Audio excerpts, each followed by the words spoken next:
nag-prepare na yata sila. Yes. Okay. Thank you. Wow! Parang nakakalag yung ulo ko. Did you guys like it? Na-surprise ba kayo? Galing nila, galing nila. Grabe. Galing nila. Galing nila. Sobrang fast learner nila. True. Kuya Sel, Althea, and Charlotte.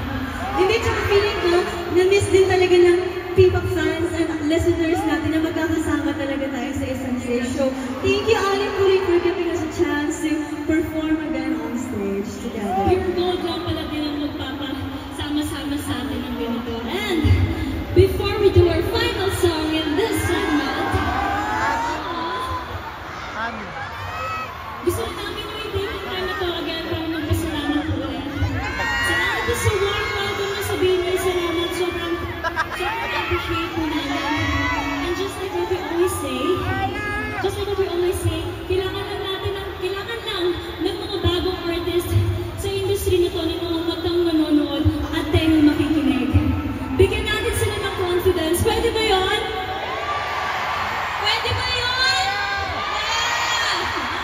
Yeah! Yes, and sana, alam namin, medyo mahaba tong event na to, pero sana, ikip natin yung energy natin, sana bigyan natin ng pantay-pantay na energy lahat ng magpe-perform tonight. Dahil madami pa po silang pasabog after namin.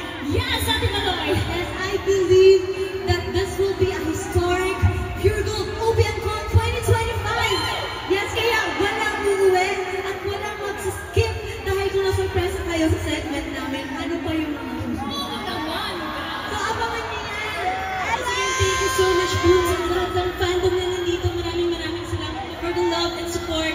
Dahil sa love na binibigay niyo po sa aming mga OBM artists, yun po yung nakakapag-inspire sa amin lahat. OBM Rise! Mabuhay ang OBM! Let's go! Isang malakas na OBM Rise! OBM! Tama, always panalo ang music ang Pilipino and always panalo ang Pure Gold!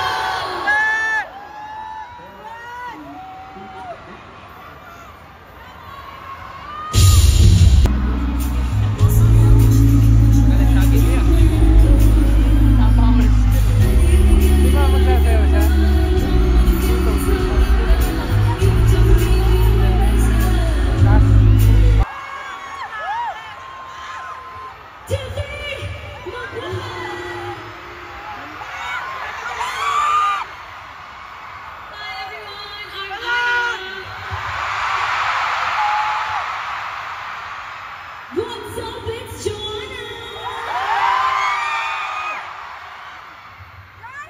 What's up? I'm Beanie Stacy!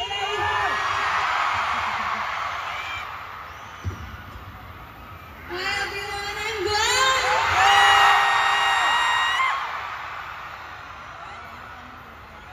Hi guys, I'm Sheila!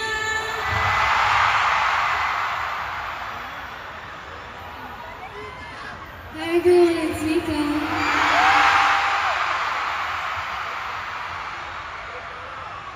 Hi everyone, I'm Maloy!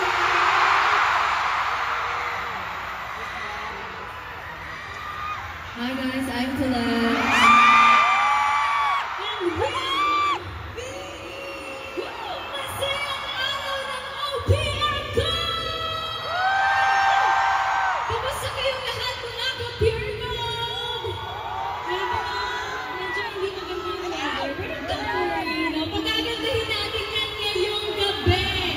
And gusto natin thank you kasi natin tignan sa stage. Sobrang dami nyo. And lagi nagpapalit yung color, di ba? Thank you so much po. Yes, maraming salamat po. Alam niyo, we were just here 4 months ago for our Beanie Burst. Yes, at ngayon, parang panaginip ulit. Nostalgic. Napakagandang welcome nito sa ating girls. Kasi yun nga, coming from a world tour, tapos napuntahan tayo. Tapos sinoto yung concert ng Tita P. Yes, that's absolutely right. And thank you so much, guys, because we feel all your love and we just want to give back the love 100-fold and more. And thank you